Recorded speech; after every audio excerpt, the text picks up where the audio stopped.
Hi, magacayga waa Emma. Ilmo kasta hooyadiisa uu jecel yahay, laakiin ani hooyadeeda waxaan u jeclaa si xad dhaaf ah. Dunidana kuma arkin hooyadii hooyo la mid ah.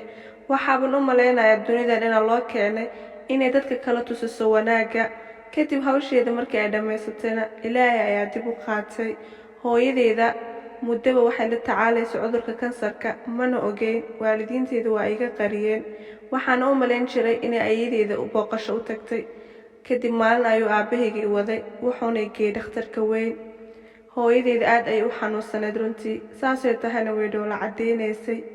Kadib waxay rabtay inay la hadasho, hadalka ayaa dhibaayay. Waana u dhawaaday si ay wax iigu sheegto. Waxayna dhahday gabadheydii Emma, muddo badan halkaan ma sii joogi doono, laakiin weligeyga waan ku jeclaan doonaa. Aabahaaga waxaan u sheegay inuu mar labaad guursado, maadaama aad u yar tahay, aadna u baahan tahay jacayl iyo famil dhammaystiran. waxaan kaa baryayaa inaad eedadaada u noqotid mid daacad ah, si fiican aad isku fahantiin. taas waa inta keliyan kaa rabo gabadheediina ay samaysid. Sidaas ayna hooyadeeda igu macal salaamaysay. maalmin kadibna waa ay dhimatay. xoog ayaan u murugooday, shoog ayaana igu dhacay. maalmo ka hor way ila joogtay, haddana hooyadeeda ilama joogto. haddan baaba 13 jirsaday. runtii ma rabin in arrintan dhab u dhacdo, laakiin maadaama xaqiiqo noqotay, waxaan isku dayay inaan fahmo. bilo kadib ayaa waxaaba ii imaaday aabahayga. wuxuuna dhahay Emma, sabax qof ayaa kusoo barayaa. kor ayaan u fiiriyey, hoosta ayuuna eegay aabahayga. waxaanan u sheegay, waxaan dhahay maraba qof inaad soo barto. kadib aabahayga wuu soo fiiriyey, wuxuuna igu dhahay Emma, gabadheydii taas waxay ahayd rajada ugu dambaysa hooyadaada, ayaana iga codsatay inaad family kusoo dhex barbaartid. kadibna hadalka hooyada ayaa soo xasuustay. maalintan waxaan la kulmay eedadeyda. aabahay iyo iyadu waxay isku yaqaaneen jaamacadda. xiriir saas maysan lahayn, laakiin Facebook ay saaxiib ka ahaayeen. waxay ahayd garoob, waxayna lahayd gabar da'deedoo kale ah, taasoo la nool aabaheeda. maalintan ayaaba ogaan lahay inaysan qof wanaagsan ahayn. sidee ay gabadheeda ugu ogolaatay inay qof kale la noolaato? sidee ay gabadheeda uga soo fogaatay? markii ugu horeysay kamaan fikirinbo, maxaa yeelay waan ka helay. su-aalo badan ayay weydiisay. midda kale waxay ahayd qof aad u shactiro badan. aad ayaan u wada qosolnay ilaa wejigayga uu ka guduutay. guriga marka usoo soconnay ayaa aabahayga weydiiyey, ma ka heshay? haa ayaan dhahay, madaxaan luxay.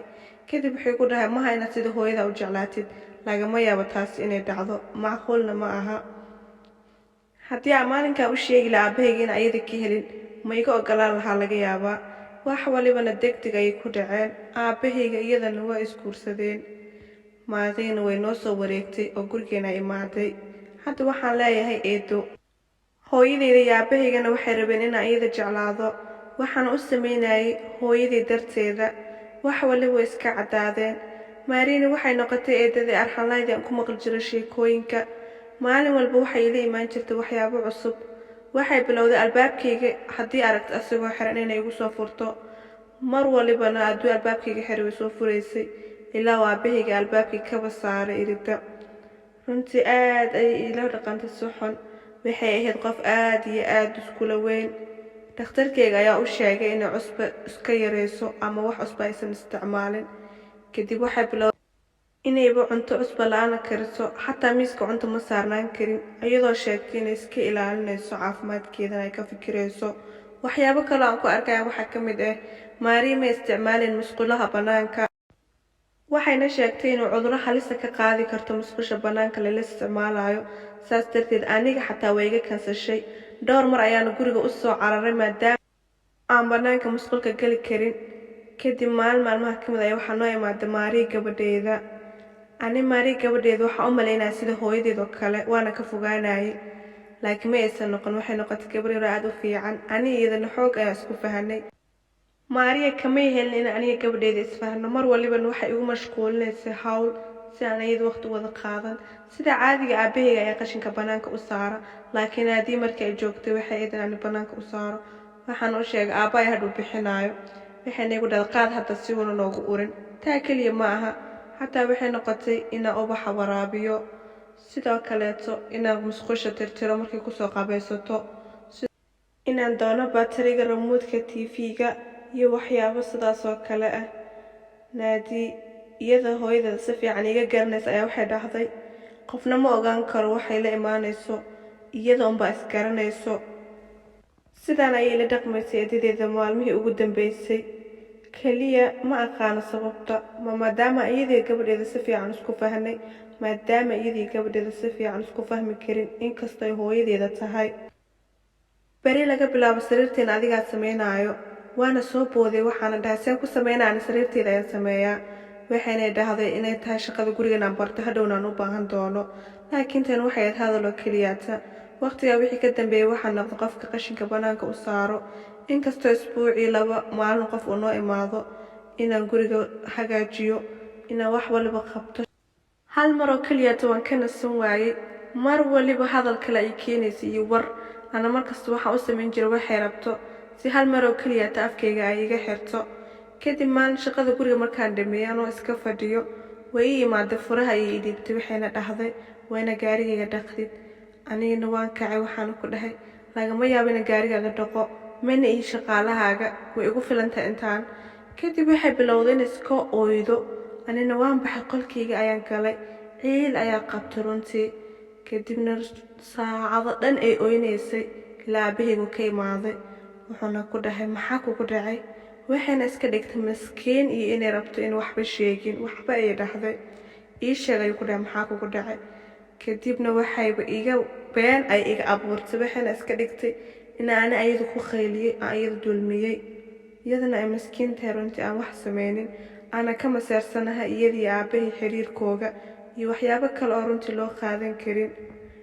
aabahayga xoog ayuu u xanaaqay, wuuna ii imaado. wuxuuna igu dhahay gabadheedii kaama filaynin tan, hadalka hooyadaada waad ilowday miyaa? ani waxaan ku hadlay waa aqoon waaye, afkayga ayaana iska xirtay. maalintii dambe iskuulka markaan ka imaaday furaha gaariga ayay dhiibtay. waxayna dhahday mayr gaarigayga haddii ay rabtid aabbaha inaana mar kale niyad jebinin. furi ayaan qaaday, anoo ooynaya ayaan baxay, waana cararay. gaariga ayaana tagay si aan u dhaqo. gaariga ayaan bilaabay, waana fikiray. waxaas dhahay haddii ahayn lahayd ciwaankeeda waa geli lahayd, waxaana laga yaabaa inaad xaggaa wax ka heshid. gaariga ayaan soo mayray, ayaan banaanka u saaray. musqusha ayaan dhaqay, dharkii ayaan dhaqay.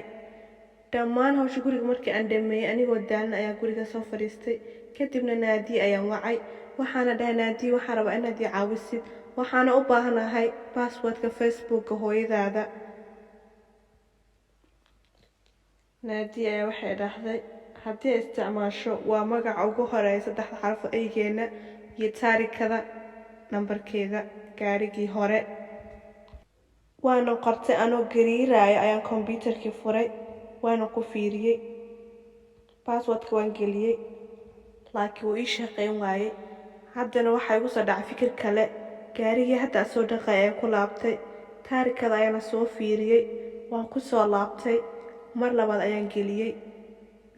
markaan uu ii shaqeeyay runtii aad ayaan u farxay. facebookgeeda ayaan dhex galay, maasajkeeda ayaan furay. waxaana arkay maasajyada ay walaasheeda isku qoraayeen, waxyaabii ana igu samaysay oo dhan iyadoo uga sharaxayso. runtii aad ayaan u naxay. waxaana isdhahay qofkan saan dhan may u xumeed. haddana waxaan arkay ninkeeda hore maasajka u qartay naadiye aabaheeda. wuxuu ku dhahay ugu dambeyn ku nolol caadi, mar labaad haddii lagu qabto kuma caawin doono. naadiye aabaheeda wuxuu ahaa garyaqaan.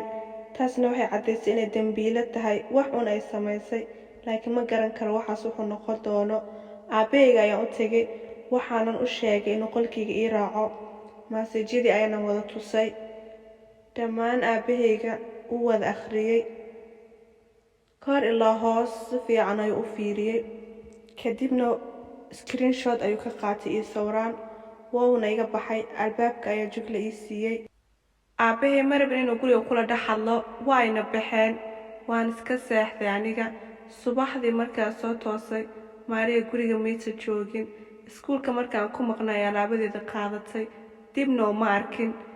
ema iga raali noqo, tan waxay ahayd dembi aan kaa galay, lagama yaabo inay waxaan oo kale dhacaan.